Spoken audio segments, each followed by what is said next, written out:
here we are.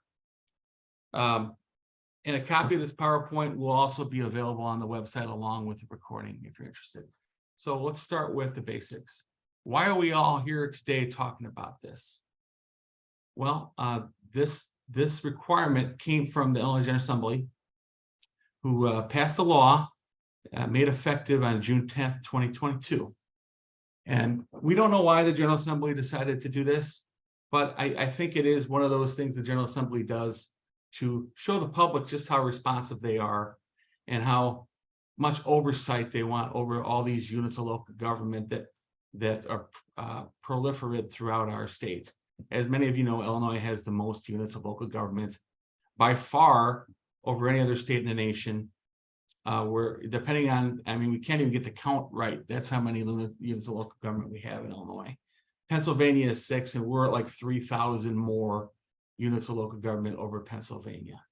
So this was an idea that was brought up before the General Assembly, passed both houses, was signed into law by Governor Pritzker. And the intended purpose of the law is to make local governments more accountable and efficient, and basically require them to demonstrate how accountable and efficient you are and where you might be able to improve in the areas of accountability and efficiency. So that's the stated goal. So who has to comply with this law? So what the statute says is all units of local government that levy any tax are required to participate, except for those units where they were exempted. So who's exempted from this particular act? Well, the state government. The state government passed the law, they exempted themselves from it. Who else? Municipalities and counties. Those entities, if you're members of, if you're here and you're a county board member, or you're a village trustee and you don't have any other role in special districts, you could turn this presentation off. This doesn't apply to you. I believe probably because you're general purpose governments, you're recognized in the Illinois Constitution as a general purpose government rather than a special district. Those who drafted this bill found no need to include general purpose governments like counties and municipalities. School districts were initially involved in this process. However, there was a subsequent bill that was adopted, a trailer bill, in which the school district has different requirements. I'm not going to get into that here because this is primarily for fire protection districts and how this applies to fire districts. So we don't need to get into the weeds on what school districts do. So who's left? Well, let's think about it. It's special purpose governments. It is fire protection districts. It's also sanitary districts, library districts, park districts. It's townships or road districts, and all the other miscellaneous forms of government, down from water districts to mosquito abatement districts, right? These are the groups that get to comply with this law. The next question: what about subsidiary bodies of the fire protection district? All right, some of you on this call, I know, have boards of fire commissioners that are standalone entities that handle the hiring, promotion, and discipline of your fire staff.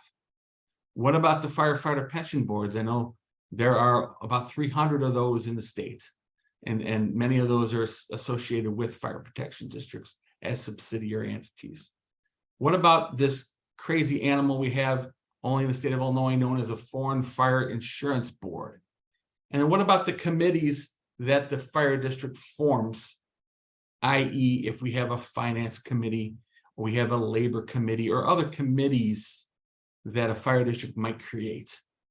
Well, it's our statement that none of these entities, subsidiary bodies, would be covered by this new act. Why? They don't have taxing authority. The statute is clear that we need to have taxing authority, ability to levy, in order to qualify under the requirements required by this new act. So it's really just for a fire district, the board of trustees itself, that this will apply to. All right. I'll take this opportunity to say, if you have questions, we are leaving a substantial amount of Q&A at the end of this presentation. So please type them up in the chat. And Gina and I will go through this when we're done with the slides here, and we will I will answer as many questions as we have until the time is up. So, and I will stay 6 minutes later. So who serves on this committee that we need to form under this act? All right, this is again, it's set by the statute who needs to be members of this new committee that this act is requiring us to form. All right, so the statute says all elected or appointed members of the Board of Trustees. So that means that we have any appointed trustees, any elected trustees. It applies equally to both sets of fire trustees in our state. You are automatically members. Then also a member is the chief executive officer of the fire district. Now, we don't have CEOs of our fire districts, right? We have fire chiefs. So either the fire chief or another officer of the fire district need one or more need to be on the committee. So in most places that'll be the fire chief, but there might be a circumstance where another deputy officer, deputy chief, assistant chief could fill that spot on the committee in lieu of the chief. All right.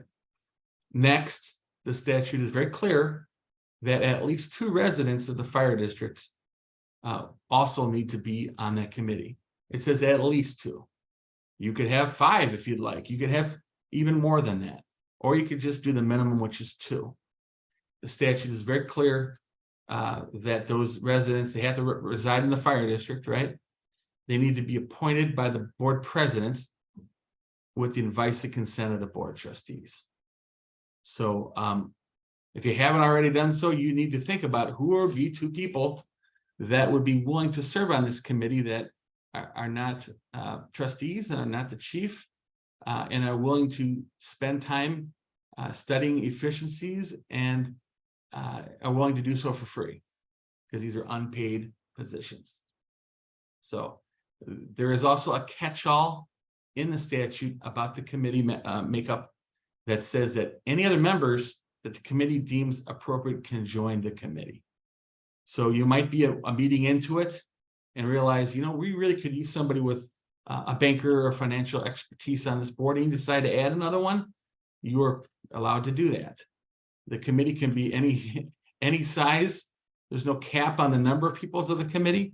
Of course, working with a 20-member committee can be very unwieldy. I'd probably not recommend a large committee of that size. And remember, this committee is going to be subject to the Open Meetings Act in quorums. So we want to make sure if we get outside people on this committee that they show up and participate, because we want to make sure we have quorum for the committee meetings. So those are some of the considerations to keep in mind when determining who is going to serve on this committee. All right, when is the deadline to form the committee? Well, folks, we're about a month away, right? Today's May 9th, and by statute, the committee must be formed no later than June 10th. So it's no longer time to think about this new act in the hypothetical. I know my districts, when we've been going out to the meetings, we're talking about this, we're saying this is coming, this is coming. Well, this is now here. So we have started to roll out for my clients and clients of our firm, the ordinances that the boards need to consider adopting. The ordinance is that our office has prepared, and you can talk to your own legal, those of you who use different legal, about what might be in the ordinance. But the ordinance basically officially approves the creation of this committee. It has blanks to name the members of the committee, and has blanks to be filled in now or later as to what dates the committee are going to meet. This committee has a lifespan of 18 months. And only 18 months, and it could be less than 18 months, depending how quickly the committee meets to do the duties, responsibilities, and report writing that is required by the statute. So June 10th is the date to keep in mind. All right. All right. we're calling this committee the EAC, the Efficiency Act Committee. So you'll see that mnemonic here, or that phrase, throughout the rest of the presentation, the EAC. So we've been asking about compensation. This is an uncompensated position. People just get to do this out of the goodness of helping local government and finding ways that local governments can be more efficient and more transparent and accountable. All right. What if there's a vacancy? If we have a vacancy in the EAC, that vacancy is filled as similar to the creation. So if we have a trustee quit the board of trustees, and that new trustee is appointed to take that position, that person is going to be de facto a member of the EAC as well. If we change fire chiefs through this 18-month period, the old fire chief would be replaced on the committee with the new fire chief or designee. And if appointed members, if you appoint only 2 members of the public to this committee and one of them resigns, you need to find another resident to do that. Now, if you have 4 members of the public that you create and one of them resigns, I don't believe there's necessarily a duty to fill that committee, because that's an excess committee member. I'd be willing to listen to arguments otherwise, but I think at the bare bones, we got to make sure that we have at least 2 members of the public serving on this committee, and that vacancy would be filled. Okay. All right. When does the committee meet? So you have some flexibility with this. There are really only a couple restrictions, right? And that the statute does say that the committee is required to meet a minimum of 3 times, 3 separate times. That doesn't mean you can hold 3 consecutive meetings 10 minutes apart on a Tuesday, right? You actually need to have 3 separate meetings of the committee, and you have the entire 18-month period, 18 months commencing on when you form the committee and ending when the report is filed. That's your time frame for the 3 meetings. You can certainly have more than 3 meetings. You are required to have a minimum of 3 meetings. So I have been asked, and I think it's a good idea by more than one group of trustees, is can we have these board meetings on the same night as our regular trustees meetings? And there's absolutely nothing that would block that. I think it's probably a good idea that everyone is already assembled. Quorums for a volunteer committee can be difficult to come by. Sometimes quorums are hard to come by just by the government board meetings themselves. So I certainly think it's a good idea that you could hold the EAC meeting either before, during, or immediately after the fire district meeting. I will note that the statute does say that we have to post a second agenda just for the committee. So if even if you're going to have the committee meeting on the same night, either before, during, or after the regular fire district meeting, you'll need a second agenda just to handle the EAC duties and responsibilities. The EAC is in all ways compliant with the Illinois Open Meetings Act. All right, and my segues continue here, folks. Does the Open Meetings Act apply? The answer is yes. So hopefully, I don't know all of you on the call. I know many of you, but I think the ones that go to these trainings understand that the Open Meetings Act is a part of the daily life of a fire protection district, other units of local government in the state. So we need to follow the same agenda format, the same agenda posting requirements that the fire district would follow, that the Board of Fire Commissioners, the pension board would follow. It's the same set of rules, right? Again, you'll need a separate agenda, standalone agenda for the EAC committee. But you know what? If you held a finance committee meeting that was a subset of the fire district, you would do the same thing with that committee meeting. So in that sense, this committee is really no different than any other of your committee meetings for the Open Meetings Act. You need to comply with the 48-hour advance posting of the agenda. You need to take minutes. You need to allow for public comment on every agenda. Those of you that I don't know that are from other fire districts of the state, I welcome you. But here's a quick tip on a different issue. If you have an agenda and your agenda does not say a public comment, your agenda is incorrect. So every agenda that you would ever possibly create for your fire district will always have public comment, and it should never be disregarded. So there's a free advice for some of you that don't use our firm, right? The Freedom of Information Act also applies. I can't imagine we're going to be getting a lot of FOIA requests for this committee, but we could. And if we do get FOIA requests for the documents or minutes or whatever you have for this committee, we'll comply with that in the same manner exactly that you would for the fire district. There's not a special rule for handling FOIA for this committee. It's the same set of rules. All right, moving along. Is there anything unique to this committee? And there are. That's why the slide exists. All right. So there are two things that are a little different with this committee that we're not quite used to seeing. So I thought we'd go over those two peculiarities with this slide here. So number one is that the chairperson default on this committee would be the president of the board of trustees. All right, that's the default by statute.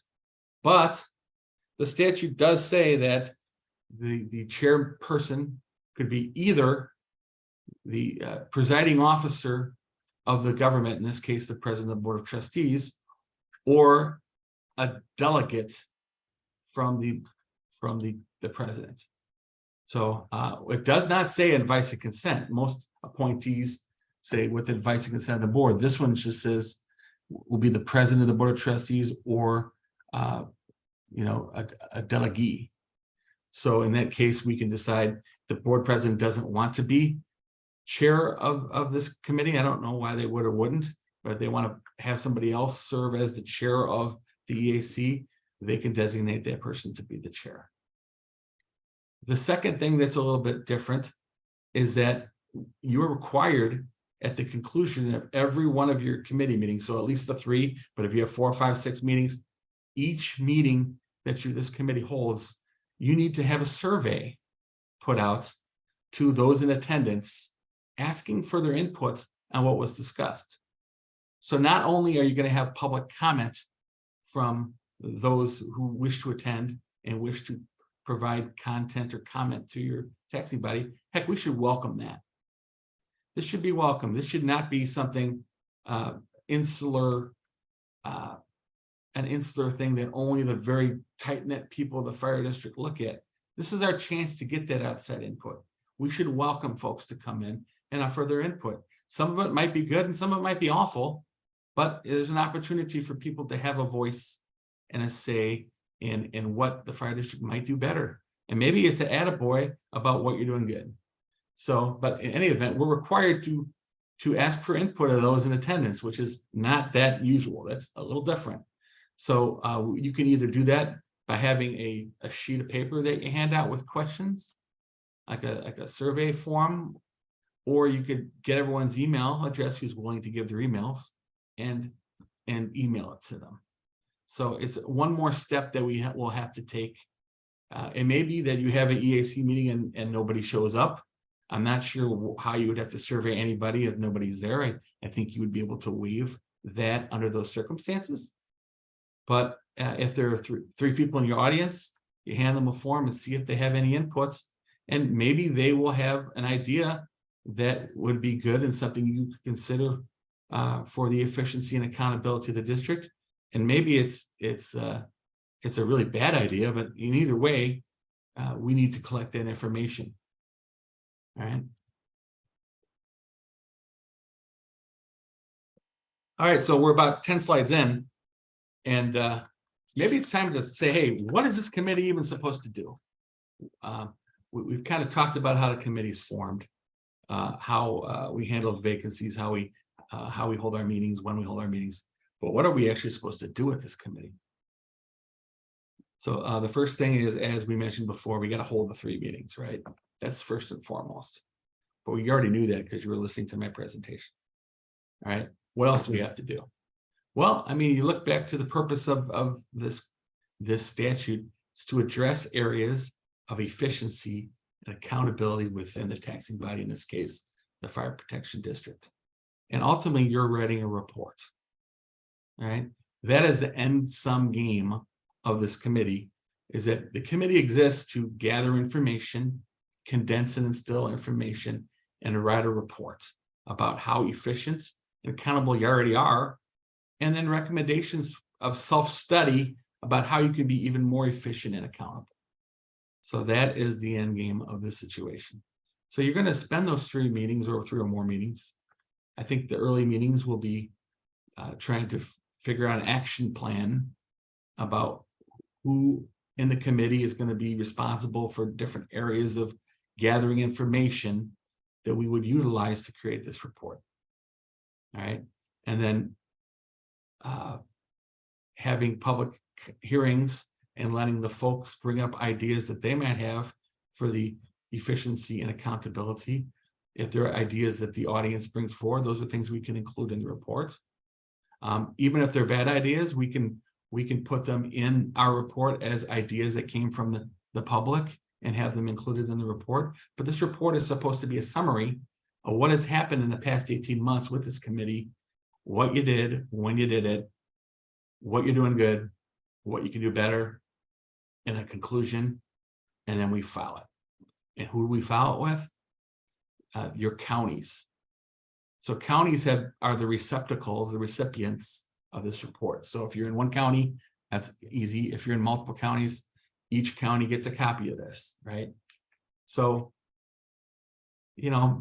some of you in the audience are definitely appointed trustees, and your appointments come from the county, correct? Right? So I think since you're appointed by these folks, there's probably a very good reason why you'd want to not blow off these requirements. If your appointing authority is the recipient and they get a 2-page piece of garbage that doesn't comply with the intent of this act, I could see somebody saying, well, they don't take their job seriously. Maybe we can find somebody else to do this trustee gig that will take it more seriously, right? But even if you're an elected trustee or you're appointed by a township or somebody other than the county, that is not licensed for you to take this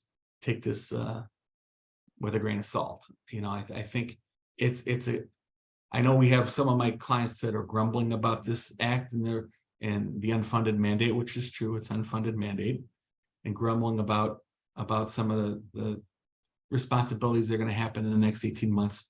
But I think others of my client base are excited, that hey, this would be a good way to self-assess how we're doing, toot our horns when we're doing well on something, and maybe take notes about things that we could do better to be more efficient, to save the taxpayers money, and to be more accountable and let the public who pays our taxes know what we're doing. And I think most trustees know that they're answerable to those whom they serve, the residents of their particular fire district. And this is an opportunity to, again, self-evaluate and determine what they might be able to do better. Okay, so that's what you do. Now, the statute does provide some guidance about subjects that could be considerations in determining what you do in your duties and responsibilities. And this very pretty slide points those out for you. So obviously, review of the governing statutes. So I wouldn't spend too long on the statutes. Obviously, the Fire Protection District Act is going to be the main statute for our fire district clients, but certainly there are other statutes in play that have impact on the legalities of running a fire department on a day-to-day basis. So it's good to consider that. Your ordinances and your rules and procedures. All right, certainly over the years, every fire district has adopted some ordinances that dictate how you run the department. Many of you have adopted board rules and regulations. Some of you have adopted policy manuals, procedures, SOGs, SOPs. So I think at the very least, there should be a recognition of what have we adopted? What ordinances have we adopted? When did we adopt them? Is there need for some of these things to be reviewed?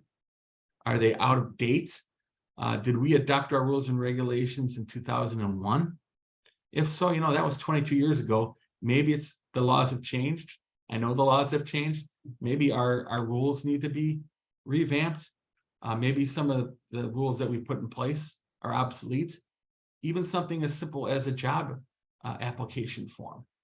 There have been no less than 3 changes in things you can or cannot put in an application over the last 5 years. So if you're using a 6-year-old employment application, there's some things in there you're asking that you shouldn't. So there are traps, the unwary, but I think it could be a time to take a look at what you've done. Here, these things are great, these things are not great, and that's the opportunity to self-evaluate. Your powers and jurisdiction, I think those emanate from the governing statute. I don't think there's a lot to study there, but certainly if you review the statutes, Section 6 of the Fire District Act pretty much sets forth your powers, and there's other sections that talk about powers as well, but we start with Section 6 of the Fire District Act. What are the core powers of a board of trustees of a fire district? And a review of those probably makes sense. Now, I think the next couple of slides are the big ones. If we're looking for efficiency, if we're looking for especially efficiency, but also accountability, what are we doing with our neighbors? And fire districts, I think, because I represent other units of local government, I deal with sanitary districts and school districts and townships and municipalities. But I think fire districts, even more than most, have that sharing, right? Because no one town can handle the biggest fire of the decade. You call on Mavis, and Mavis comes, and you get all your neighbors to help you fight that fire. All right. Otherwise, every small town of 1,000 would have to have a full crew, in each town to handle that fire. The two big fires, you get a decade in your town, right? So we have this network that was formed that allows for a great deal of manpower and equipment sharing on a statewide, now multi-statewide basis. So that alone is worth a couple paragraphs in your report. You're welcome, right? Then we talk about all the other teams that we have on fire departments. You have hazmat teams, and you have dive teams, swift water teams. You have all these teams that are formed, so we can, if we have an event, we can get the best and brightest trained people from multiple departments to respond as a team to handle that crisis. So these are things that every fire department will have some ability to talk about and add as bullet points to your report. All right, and I also know the fire districts have a lot of other arrangements where you share things. Like maybe you share hose testing equipment, or maybe you share a safety trailer. Maybe you share vehicles. Maybe you have a reserve vehicle sharing agreement. Maybe you share employees. Do you have administrative assistant that serves more than one district? Do you have a chief that serves more than one district? A mechanic. You guys, I've assisted with this over the last 26 years of my career representing fire departments. You folks have a lot of agreements where you share resources that save money to the taxpayers. I don't know that your public knows all this.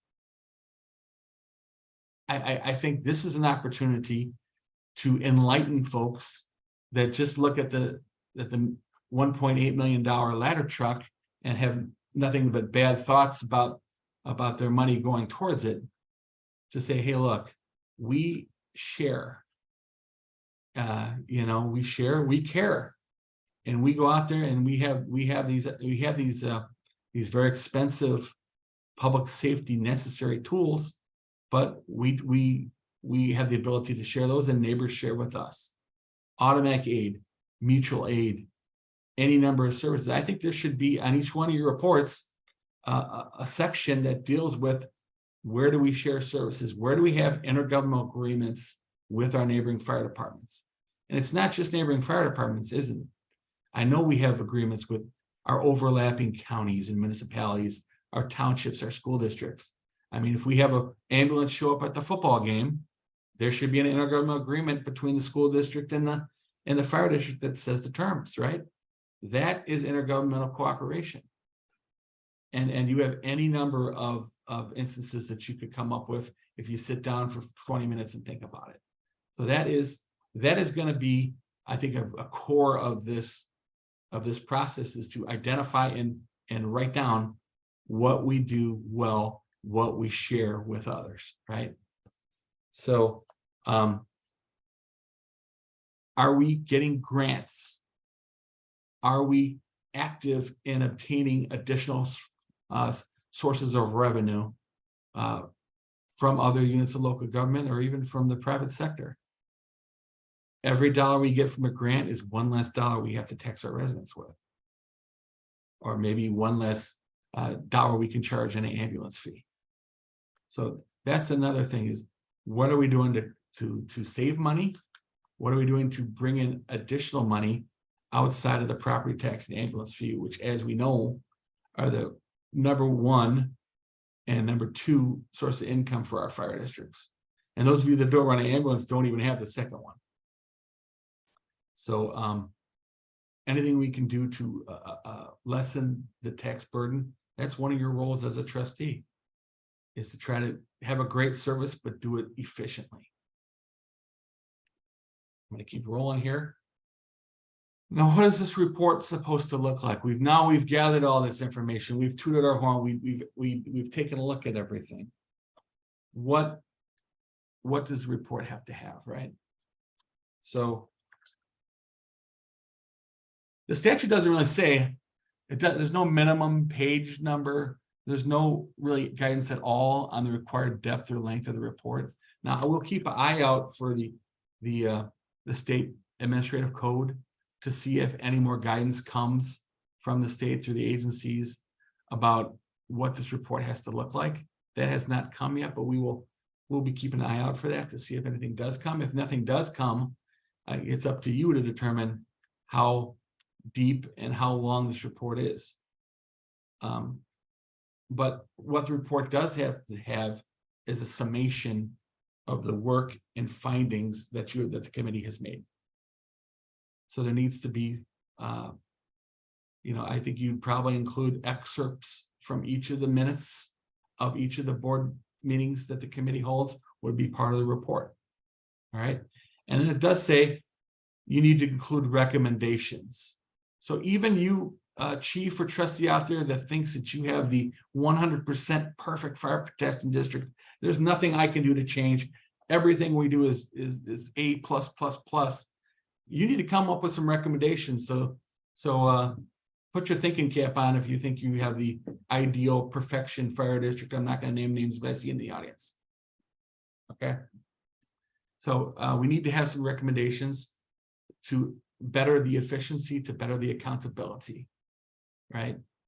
And there's also a provision, which is kind of like a commercial for folks who do this for a living, but you aren't allowed to go out and hire a specialist in public administration and governmental management to assist you with making this report. There are people that do this for a living. Sometimes they're tied with universities, or sometimes they're private companies. You don't have to do that. That, I'm sure, is going to be expensive. And maybe this is something you could do on your own. I will say that we are those attorneys in our office, in my office here, that work with the fire districts. We intend to come out with a template format for our clients that would be kind of like a starter. There'll be lots of blanks that would need to be filled in, but at least have an idea of the sort of things that you would want to put in that report. It's not ready to go yet. Our committees are not even formed yet, but we intend to work on this over the summer and have something ready to go maybe in the fall for our client base to take a look at as a template for that. All right. Moving along, we're only got a few slides left here, folks. Are there any other things we could include in this report? So here's the top 5, right? I think obviously you want to put at least a summary of what services and programs that the fire districts provide. And I think obviously We respond to fires is one of them. We respond to EMS calls for those of you that have an EMS service. That's another one. Fire prevention. What else do you do? Some of you have some unique programs that you do in the schools, in the senior community, with other departments, with community risk reduction. These are all things that you should at least have a brief summary of the things that you do. And if you have something that's different or unique, highlight it. That's probably an efficiency. All right. And certainly accountability to put these programs and services in this report. The second thing is a list of all intergovernmental agreements that are in force. We already talked about that. But then I also think it makes sense to have a list or a bullet point for your internal efficiencies. What have you done as a board, as chief personnel, to save money?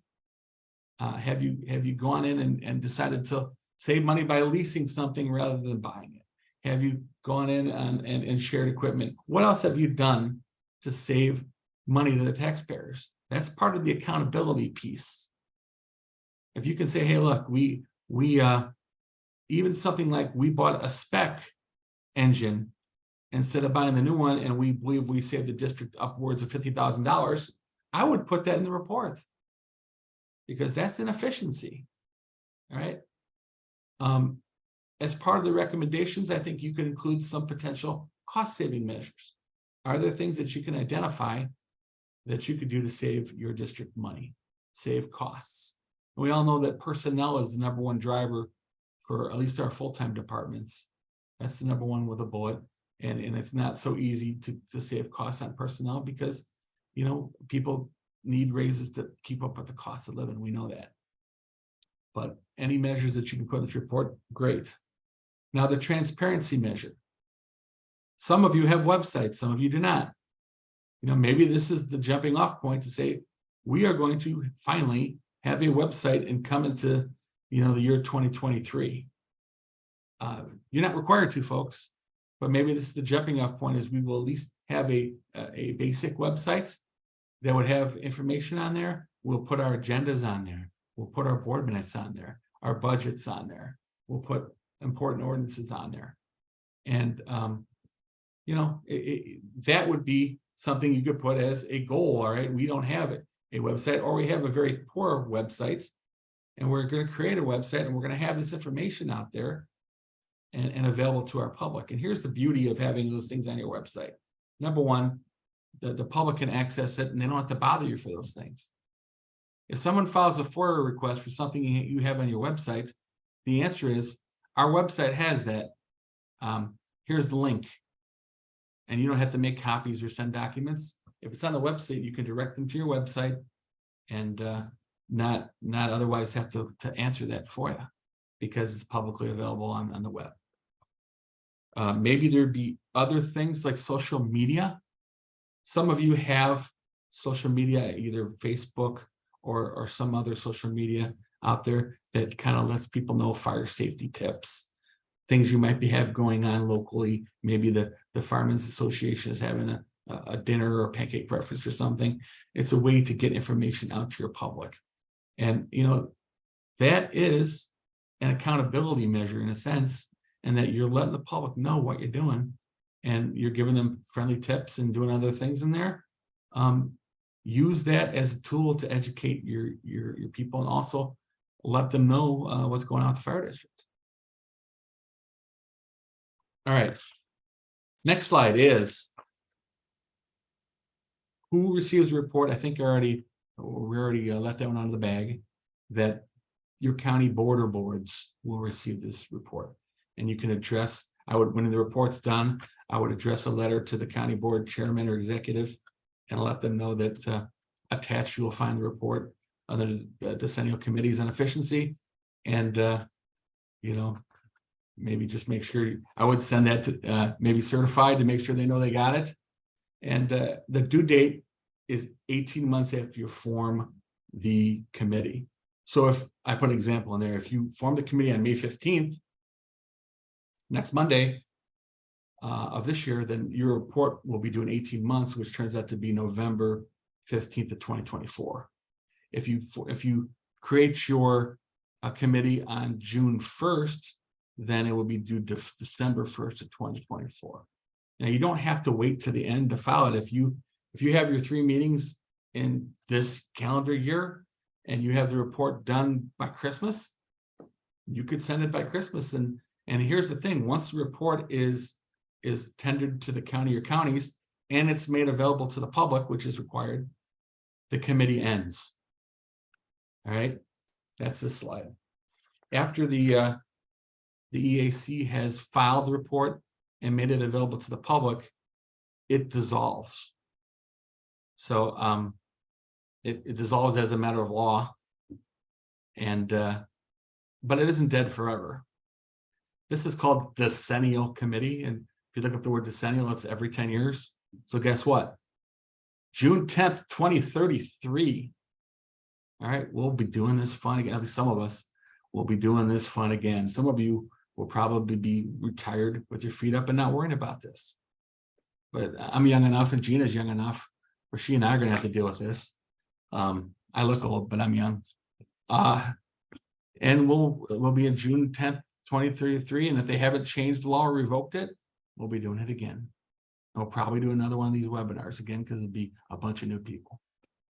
So I am now going to stop sharing this so I can look at the chat.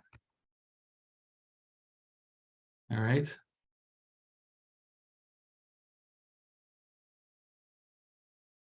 Sorry. Where's my chat? Here we go.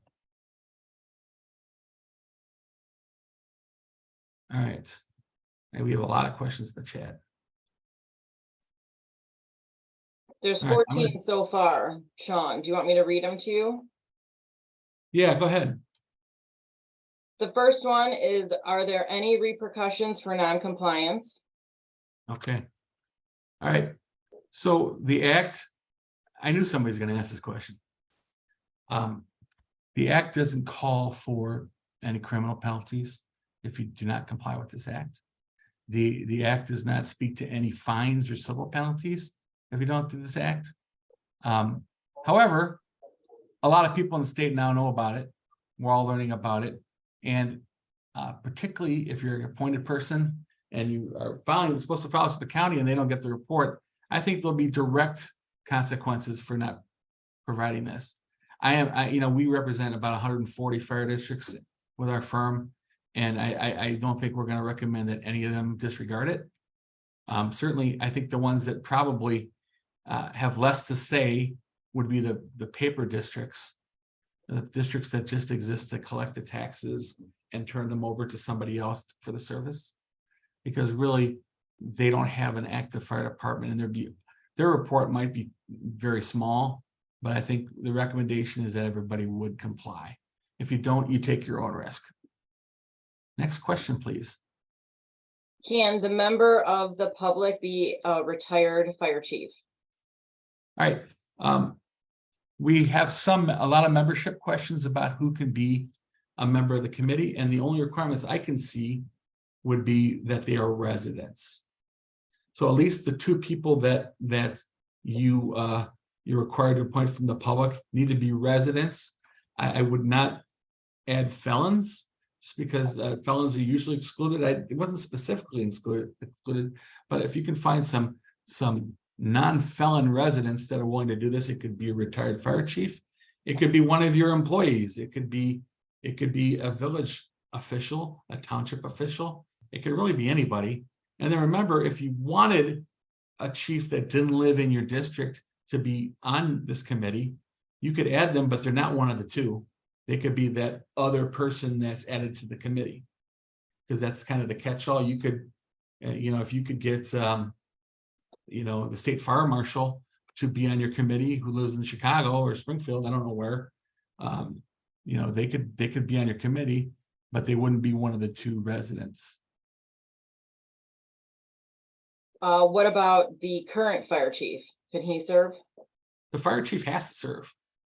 So maybe that was missed in the interpretation, but the statute calls for the chief executive officer, which in a fire district is the fire chief. They do serve. Are the surveys part of the minutes, or are they able to be FOIA'd? I don't think they're part of the minutes. I certainly, they would be able to be FOIA'd because they're public documents that we're soliciting information. I don't think they're part of the board minutes, but I do think they should be part of the report. I think we, number one, we need to demonstrate that we did the surveys. Number two, I think we would include the information. If there's, we might have to redact some of it if it's information, if they start putting people's social security numbers or something in their responses, we might have to redact it, but it would certainly be something that would be FOIAble.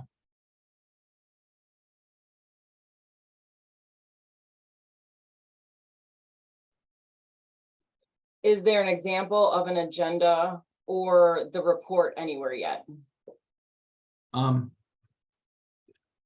The townships, the TOI organization, which is the organization that oversees townships, and we represent about a dozen townships.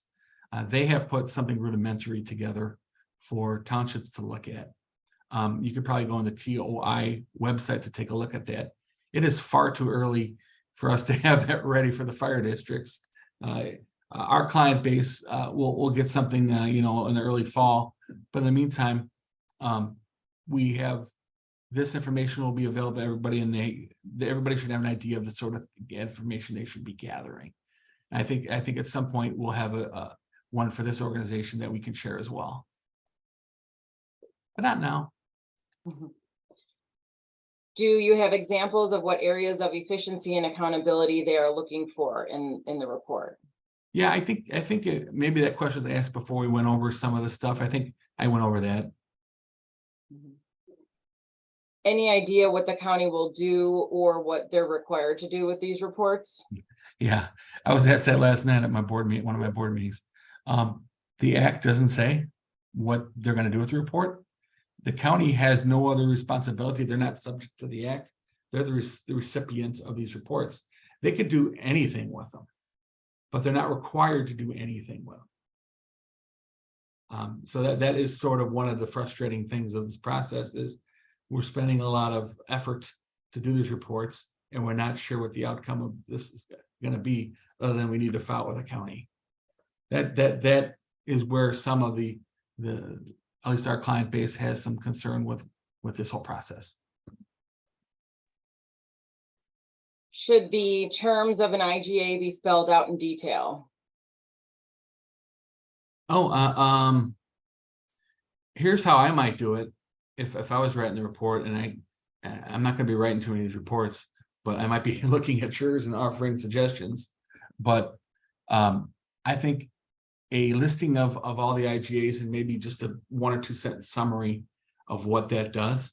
Because if you just put intergovernmental agreement with North Palos Fire for sharing of administrative assistance, that tells you a little bit, but you could maybe put how long it's been going on, put the dates, and maybe put a 1 or 2 sentence summary of each one of them. That'll fill up some pages, and that'll give the people who review this, and remember, this goes out to the public. It'll give them an idea of what each IGA is. I would certainly not attach all these IGAs as exhibits to this report, unless you want to have a 500-page report. What about areas of deficiencies like money lost due to being a TIF agreement? Well, yeah, that's a problem, right? TIFs are a problem for fire districts. Municipalities love TIFs. Fire districts, school districts, all the other taxing bodies don't like TIFs, right? We could do a whole webinar on that topic. I'm not sure that's an efficiency or accountability, but I mean, I think, could you be a little outside the box and say, work to shorten the length of these TIFs would be a goal, because that would allow us to have more funds to better serve the community. That could be, put pressure on the overlapping municipalities to shorten these TIFs that have a stranglehold on fire district revenues. I hope I answered that. Oh, sorry, Shawn. I said, I hope I answered that one to your liking. What if your district goes across multiple counties like Cook and Lake? Do we submit the report to both counties? Yes. We got a couple new questions. How about Zooming these meetings and taping it? Well, let's talk about that. May 11th is 2 days away, right? So on May 11th, the ability to use the governor COVID means of taping that some of you guys did during the COVID, that's gone away. So anything you learned on COVID meetings and remote meetings, you can unlearn, because it doesn't appear like the General Assembly is going to make that permanent. At least they've had opportunities, they haven't done that. So where are we now with live and Zoomed meetings? They can still happen, but understand that we have to operate under the pre-COVID old rules, which existed under the Open Meetings Act, and which require your unit of government to opt into by adopting a rule. And there are some limitations on your ability to do that. I'm not prepared to present that whole thing now, but understand that the answer is yes, you can do it, but you need to follow the old rule, the open meetings method, which means you have to have a quorum sitting at your board meeting. You can't have your quorum on the Zoom. And remember, quorums might be interesting with this committee. If you have a 5-member board and you have a chief and you have 2 outside members, you have 8 members. So we're going to have some math on calculating quorums depending on the size of your committee. And it might be an equal number of people, which is weird for committees. Usually everything is odd in Illinois, but if you have 3 trustees, a chief, and 2 others, that's 6. If you have 5 trustees, a chief, and 2 others, that's 8. So, I mean, maybe you want to have a 3rd person just so you have a nice odd number, although I don't think we're going to have any critical votes on these committees. You really exist to gather information, to create a report, motion to approve the report, file the report, put it on the shelf for 9.5 or 8.5 years. So. Since you were talking about Open Meetings Act, will the committee members be required to complete the Open Meetings Act training? I think so. I mean, I think they're committee members. I talked about that with a couple people here, and the consensus is, yeah, they'll need to take the Illinois Attorney General's Open Meeting Act course, and they'll need to do that within 90 days of appointment.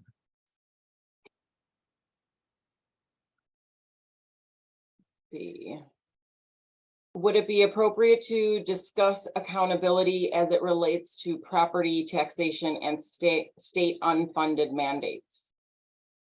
Well, I think, if you want to put that in your report, who's to say you couldn't put that in your report? I'm not sure it's efficiency, and I'm not sure it's accountability, but I think part of your role as trustees is to ensure that there's income available to run the operations and maintain the level of services or increase the level of services that your residents have come to accept.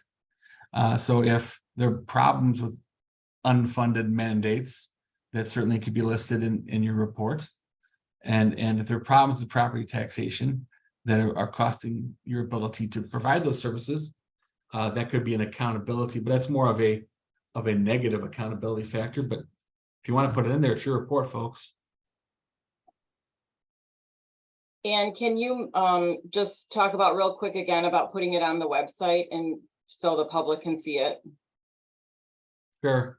So the statute says that we need to make it available to the public.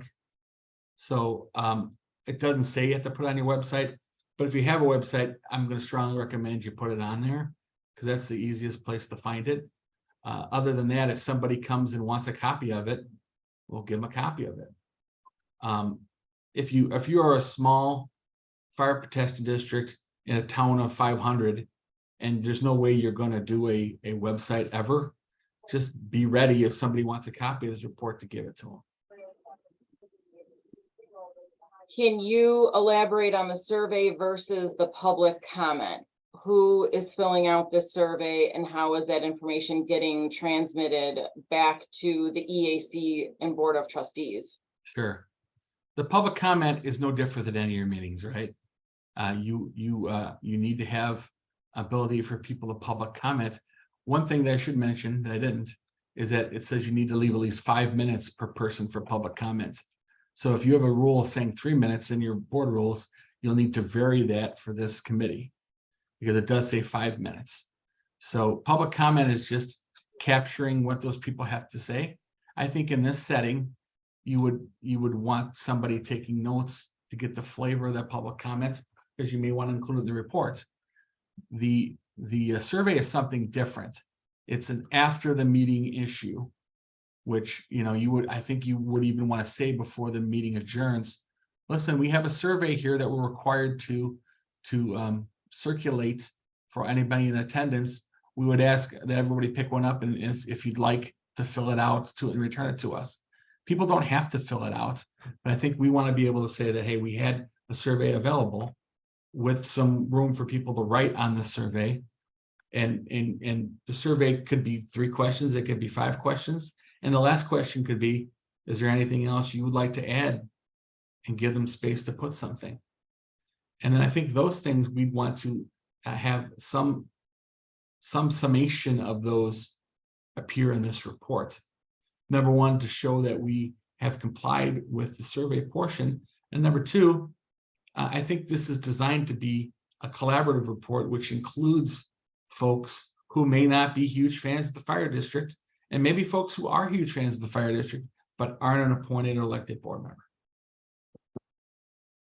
Hopefully I clarified that. Okay, the last question, maybe 2 more. Does the meeting schedule have to be published in the paper? I think I would do that because they're, separate meetings. I think certainly if you've any in the media who have requested the meeting dates for your fire district, I would provide that same media member with these dates. So I think that would be a good idea. Should the meeting be recorded and what about closed meeting?